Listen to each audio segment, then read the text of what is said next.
2026 সালে আমেরিকা এবং ইসরায়েলের সাথে ইরানের যে যুদ্ধ চলছে, এই যুদ্ধে রাজনৈতিক দিক দিয়ে সবচেয়ে বেশি বিপদে পড়েছে পাকিস্তান এবং তুরস্ক। দুজনের অবস্থা একই, কেননা একদিকে আমেরিকা যেমন তাদের বন্ধু দেশ, অপরদিকে ইরান তাদের স্বজাতি ভাই। আজ আমরা এই যুদ্ধে পাকিস্তানের অবস্থান নিয়ে আলোচনা করব। প্রথমে আসি পাকিস্তানের দিকে। 57টি মুসলিম দেশের মধ্যে একমাত্র পাকিস্তান, যার কিনা ইসলামের নামে জন্ম হয়েছে। আর ইরানের ধর্মগুরু আয়াতুল্লাহ খামেনি সমগ্র মুসলিম বিশ্বের ধর্মগুরু। এই ধর্মগুরু মার্কিন এবং ইসরায়েলের যৌথ হানায় মৃত্যুবরণ করেছে। তারপরেও পাকিস্তান ইরানের পক্ষে সরাসরি অবস্থান নিতে পারেনি। এখানে প্রশ্ন আসতেই পারে, পাকিস্তান কেন সরাসরি ইরানের পক্ষ নিতে পারেনি? পাকিস্তান বেশ ভালোভাবেই জানে, যদি তারা সরাসরি ইরানের পক্ষ নিয়ে আমেরিকার বিপক্ষে যায়, তাহলে তাদের ধ্বংস হতে বেশি দেরি হবে না। কেননা আমেরিকার বিরুদ্ধে যাওয়া মানেই সরাসরি যুদ্ধে জড়িয়ে পড়া। আর একবার যদি পাকিস্তান যুদ্ধে জড়িয়ে পড়ে, তাহলে খুব শীঘ্রই তারা শেষ হয়ে যাবে। কারণ তাদের অর্থনীতি দাঁড়িয়ে আছে আমেরিকার উপর।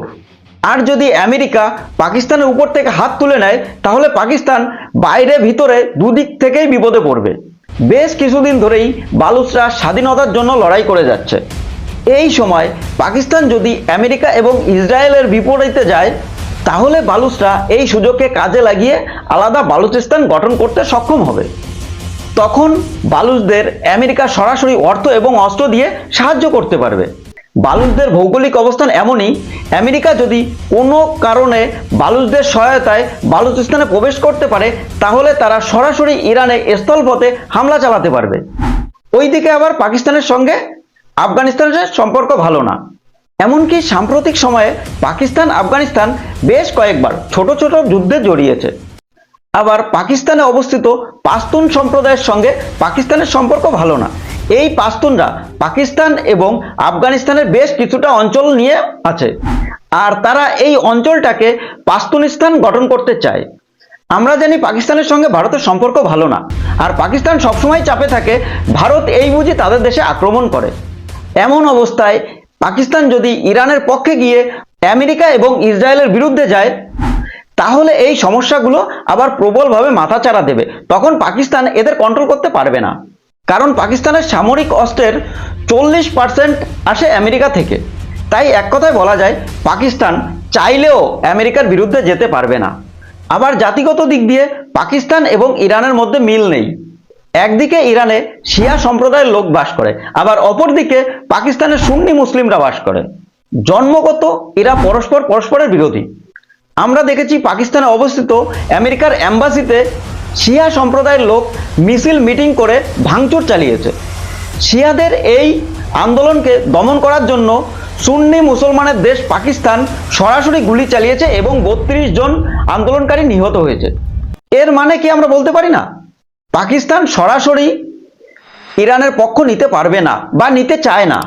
যদিও পাকিস্তান প্রথম থেকে জানিয়ে এসছে তারা নিরপেক্ষ এবং তারা চায় এই যুদ্ধ পরিস্থিতি যে কোনো কারণেই হোক বন্ধ হোক। কিন্তু পাকিস্তান সরকার আমেরিকাকে তার এয়ারবেস ব্যবহার করার অনুমতি দিয়েছে, তারা যেন এই এয়ারবেস ব্যবহার করে ইরানে হামলা চালাতে পারে। পাকিস্তান সরকার নিজের স্বার্থে আমেরিকাপন্থী হলেও পাকিস্তানের জনগণ কিন্তু ইরানপন্থী। আবার আমরা দেখেছি বেশ কিছুদিন আগে আমেরিকার মধ্যস্থতায় পাকিস্তান সৌদি আরবের সঙ্গে মৈত্রী চুক্তি স্বাক্ষর করেছে।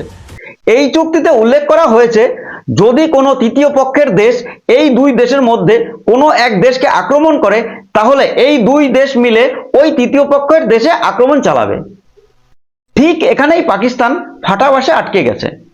কেননা ইরান সৌদি আরবে অবস্থিত মার্কিন সামরিক ঘাঁটি লক্ষ্য করে হামলা চালিয়েছে। এই হামলা যদি কোনো কারণে মার্কিন সেনাঘাঁটি ছাড়িয়ে সৌদি আরবের সামরিক ঘাঁটিতে আসে, তাহলে সৌদি আরব এবং পাকিস্তান মিলে এই চুক্তি অনুযায়ী ইরানে হামলা চালাতে বাধ্য। আর পাকিস্তান যদি ইরানে হামলা চালায়, তাহলে পাকিস্তানের জনগণ ইরানের পাশে দাঁড়িয়ে দেশে আন্দোলন করে দেশ উত্তাল করে তুলবে এবং সরকারের পতন ঘটাবে। দেশে বিদেশে পাকিস্তানের যা অবস্থা, তাতে করে পাকিস্তান চাইলেও ইরানের পক্ষে যেতে পারবে না। তাকে সেই আমেরিকার পাশেই দাঁড়াতে হবে। আর যদি আবেগকে আশ্রয় করে পাকিস্তান ইরানের পাশে দাঁড়ায়, মানে সরাসরি আমেরিকার বিরুদ্ধে যায়, তাহলে আমেরিকা এবং ইসরায়েলের যৌথ অভিযান এবং বালুচদের স্বাধীনতা যুদ্ধ আবার পাশতুনদের বিদ্রোহ পাকিস্তানকে খণ্ড বিখণ্ড করে দেবে।